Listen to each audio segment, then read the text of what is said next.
first three words spoken by Jesus from the cross deal primarily with physical suffering.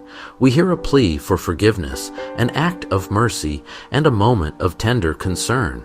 But with the fourth word, everything changes.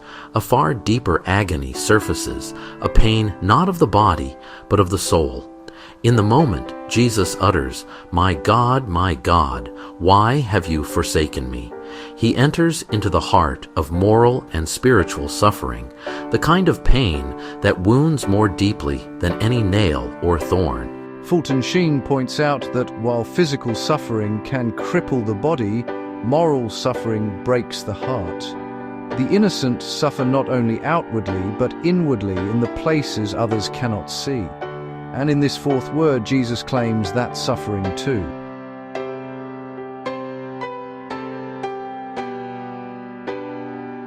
Up to this point, Christ's suffering has been brutal but physical. His body is beaten, pierced, and drained of strength. But now, something far more profound arises. In crying out, my God, why have you forsaken me?" Jesus reveals a suffering deeper than physical pain, the experience of abandonment. Sheen notes that this shift mirrors human experience. In his day, people understood physical misery. The Great Depression had emptied pockets, and World War II had emptied homes. Yet behind the physical pain was a deeper moral suffering, confusion, betrayal, and the loss of meaning. Today, we see the same pattern. In a world filled with school shootings, broken families, and spiritual loneliness, physical wounds are often overshadowed by moral ones: fear, isolation, and the haunting feeling of being forsaken. Christ's cry is not a moment of despair, nor a loss of faith. It comes from Psalm 22, a prayer that begins in agony but ends in triumph. With these words, Christ gives voice to the deepest human anguish. Where is God when the innocent suffer? Fulton Sheen teaches that Jesus does not cry out because the Father has actually abandoned him. Rather, he feels abandonment on our behalf, standing in the place of every innocent soul who has ever felt forsaken. For a moment, the sun enters the full darkness of human loneliness so that no one ever must face it alone.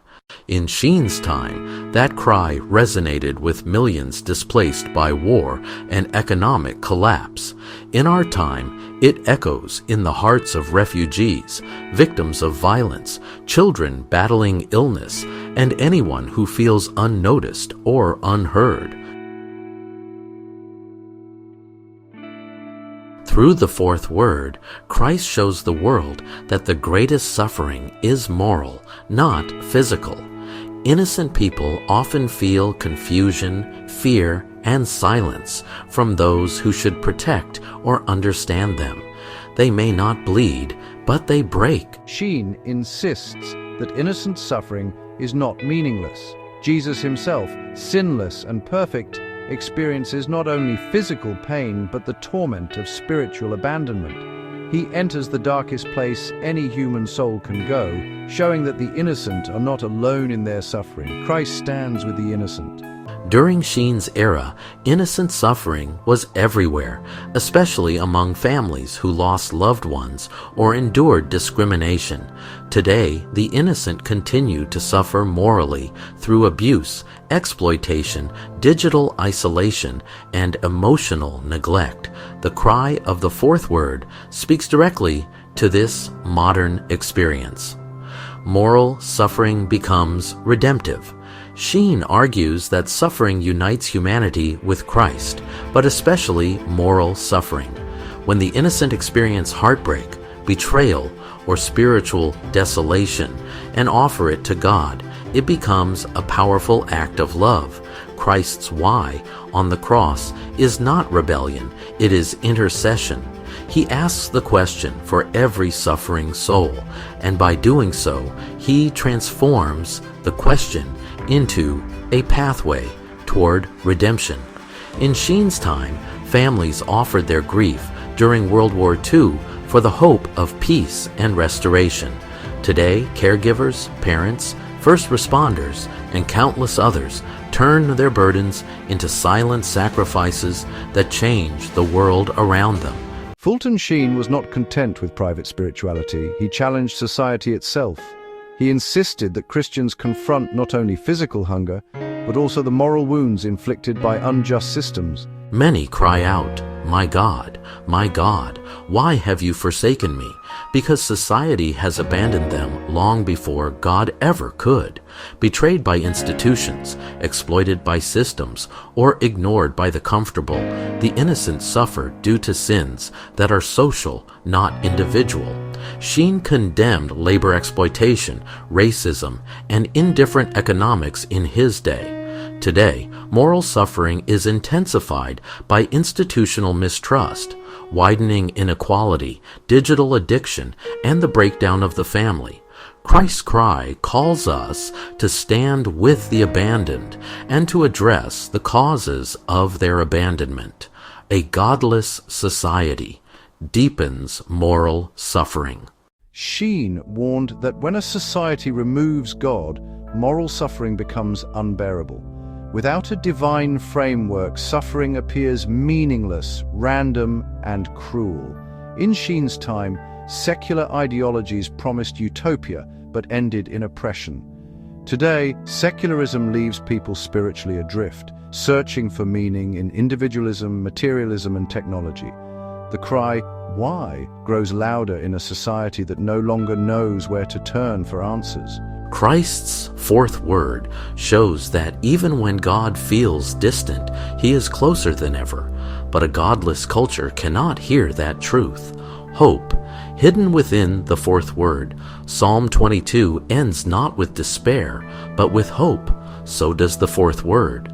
Christ's cry is the beginning of victory, not defeat. Moral suffering, when united to his, becomes a gateway to transformation. Sheen sees this as central to the mystery of the cross. God transforms abandonment into communion, despair into redemption, and suffering into glory. In the aftermath of World War II, people rebuilt communities and rediscovered faith. Today, we see the same pattern after natural disasters, societal tragedies, or personal loss. Moral suffering, when met with charity, becomes the seed of new life. In conclusion, the fourth word marks the turning point of Calvary, the moment Jesus moves from physical pain to the moral and spiritual agony of every abandoned soul. In crying, my God, why have you forsaken me?" he speaks not only for himself, but for the innocent across all ages.